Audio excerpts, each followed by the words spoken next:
And we are live here at the Handlebar at the Great American Ballpark. Welcome back to the First Star Logistics Annual Draft Party. If you guys are watching this, make sure you guys like this video and subscribe to the YouTube channel. So before we get to the panel, the Bengals are going to be up in about 2 picks, I believe. I want to look at the graphic of Joe Goodberry, Evan McPhillips, and Malik Wright. I want to see you guys' best players available, and I want to walk through a couple of them. Darnell Washington still on the board. DeJuan Jones still on the board. DJ Turner still on the board. Malik, what are you looking at with the Bengals 2 picks away? DJ Turner makes a lot of sense here, guys. We keep talking about it. That's a name that we keep circling the wagon coming back to. With the cornerbacks flying off the board, it makes sense. He makes sense. But an underrated guy that also makes sense here that's not on my board, Tucker Kraft. Me and Joe and Dave were just talking about it here. Tucker Kraft is a tight end that's flying under the radar. Tight ends are also flying off the board. So he also makes sense. But for me, I love DJ Turner, guys. I do. We just had a tight end go off again with the Cowboys. Luke Schoonmaker out of Michigan, and I did not want him. So good job, Cowboys. That does not hurt us at all. He's almost 25 years old, and not a big fan. So Tucker Kraft, yes, I'm with you. The other guy is Keely Ringo. I know a lot of Ohio State fans don't really love him because Marvin Harrison Jr. did his thing, and he's going to continue to do his thing. But Ringo is 20 years old right now. He's not even 21 yet. He is a physical tackler, played in a Georgia defense that was highly successful, and he matched #1 receivers in college football. I'm with you. Ringo, and Ringo was his name. I mean, 20 years old, the first-round pick, 21 years old, second-round pick, potentially 20 years old. You talk about young guys that have upside potential. You can develop them, bring out the best in them. I mean, that's a coach's dream right there. You bring a guy into your organization that literally could still be playing at the collegiate level and develop those guys, and they've shown that they can play. That's good stuff. That's big time. Well, we're close. We're close. 2 picks away. What is there a feel? So I got to ask Joe a question. All right, go. Joe, you talked about it. You said if we come back around, we circle the wagon, and Torrance is still here, and he's still here, would you pull the trigger if you're the Cincinnati Bengals? Would you draft Osiris here? I would. And I know they like Cordell Volson, and they've got a lot invested in him, and they see him as a cheap asset, right? When you're paying everyone else a veteran salary on your offensive line, you need some cheap guys to step in. Cordell Volson is that as a 4th-round pick last year. But I think Osiris Torrance could walk in and give him a run for his money for that starting job right away in year 1.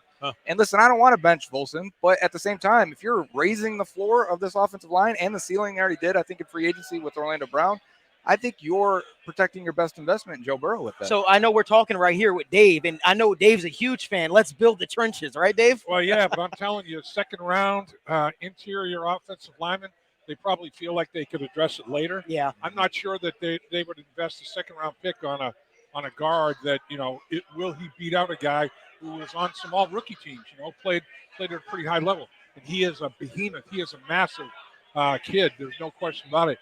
The big thing, the Jonah Williams trade talks. I wonder if there are any. How serious they are.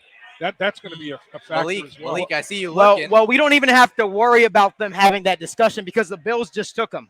So the Bills just took Torrance here. They just drafted the guard. So we don't even have to have that discussion. I know your brother is pretty pumped up right now. They got Josh Allen some help there. There were a lot of mocks where the Bills could have taken Torrance in round 1 or Stephen Avila or even Matthew Bergeron. So they go tight end in the 1st round, get a weapon for Josh Allen, now some protection for him. So now we're thinking corner.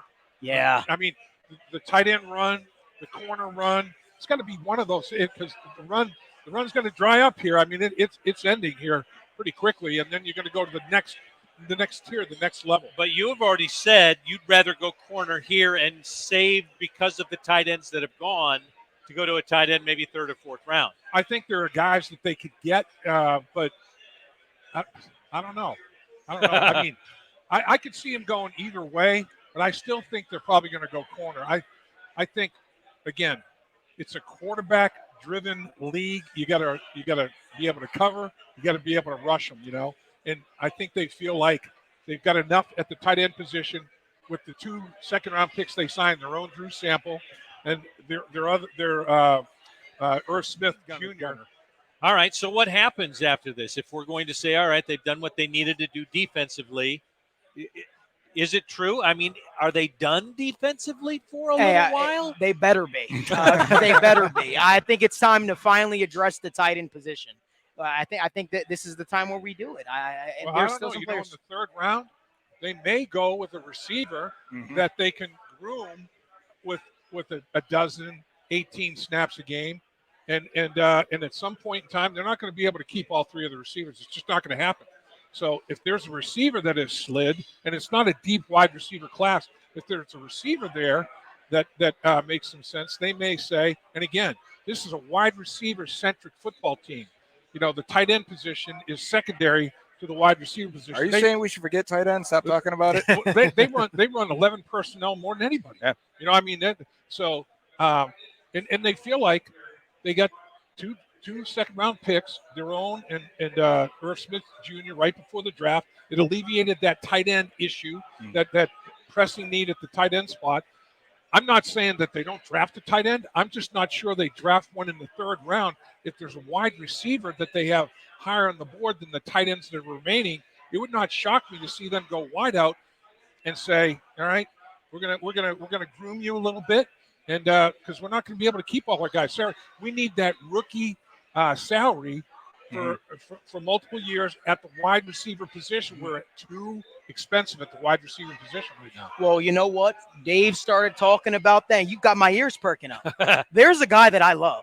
I talked to him at the combine. His name is Marvin Mims. Oh, yeah. His name is Marvin Mims. You talk about a guy. He's a guy. He's not related to Joe's old guy. Come on. But Marvin Mims is a guy that I definitely like. He makes a lot of sense for a lot of reasons. And, you know, in our last State of Jungle Mob draft, we actually went Marvin Mims in the third round. So I'm not sure if he slides there, but that would be a pick. And honestly, guys, if they go tight end or wide receiver, bottom line, the tight end is probably going to be definitely an accomplished receiver. Yeah. They're going to do something to heighten Joe Burrow's opportunities. Zach Kuntz type guy, Old Dominion. Exactly. Old Dominion. You know, be able to flex him. And he'd almost be another slot guy potentially, you know. Even though you're out there with 11 personnel, you flex the tight end, and now you get a mismatch because, you know, you had the back and the tight end out there. They had to go and respect that. And now you got a mismatch out there when you flex him and empty the backfield, put the receiver on the other slot, and you got mismatches. Another tight end going. So you got Brent Strange out of Penn State going to the Jags, and then it changes the way things think. And I want to go back to before we started this when the Aaron Rodgers deal got done.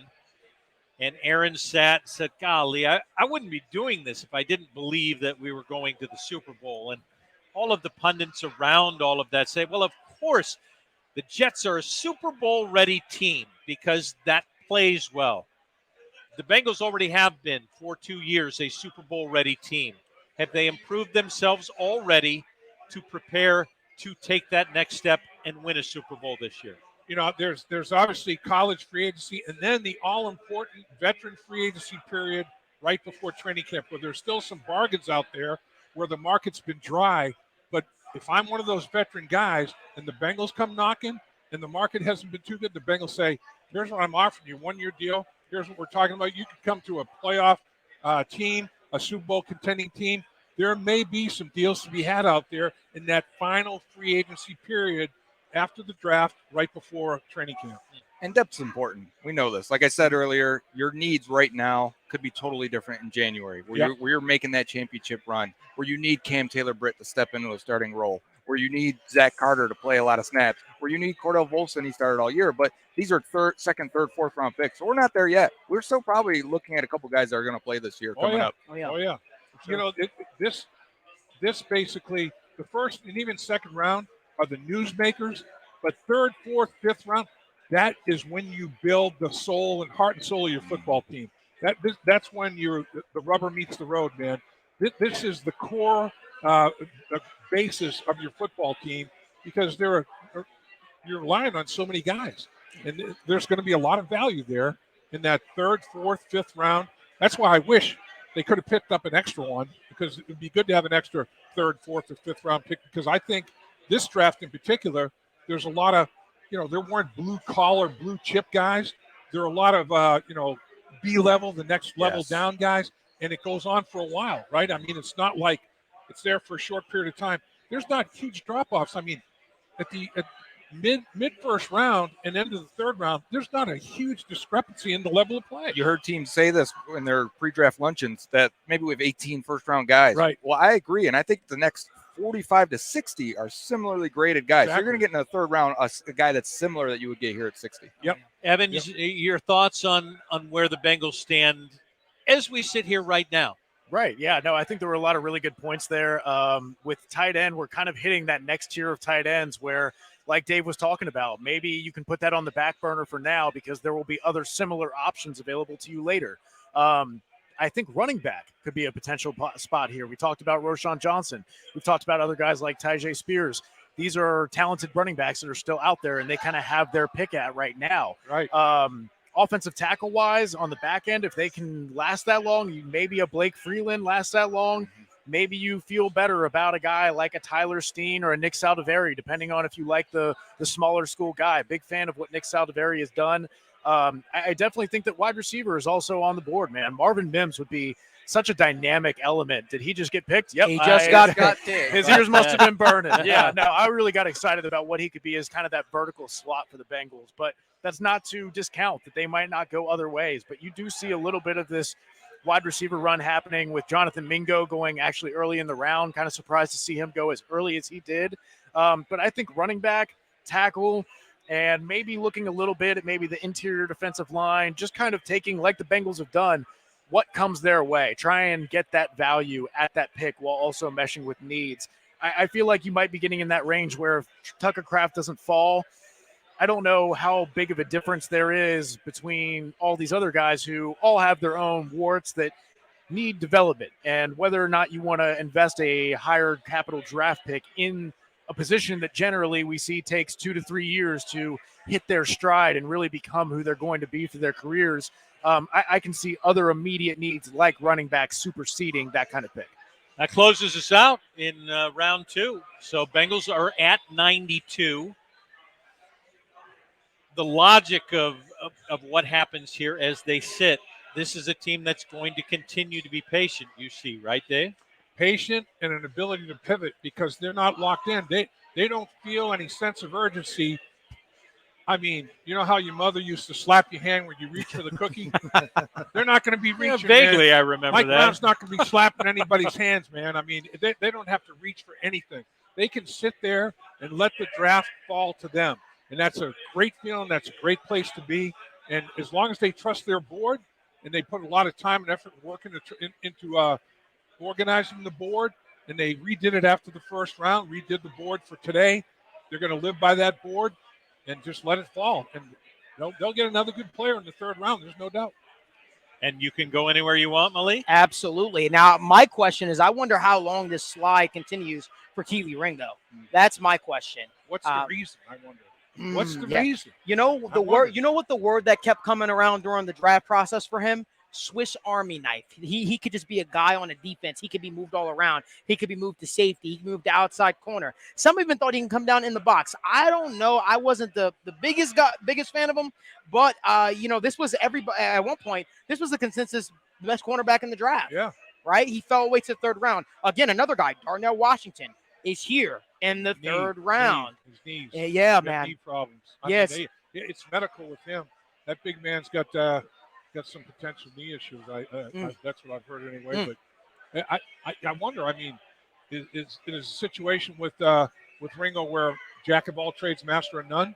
I mean, not good enough at any one thing. It's like a lot of things you can do, but man, where am I going to line you up? And, where at some point in time when the rubber meets the road, where can I put you where I can keep you for a while? I don't know. Maybe that's the deal. Now, even with the weight issues, when do teams say, you know what, the talent of DeJuan Jones is too hard to pass up as well, right? So I think that this could be a round where we see DeJuan Jones come off the board, weight issues and all. So it's going to be interesting. Cleveland Browns will finally pick in this round at number 74.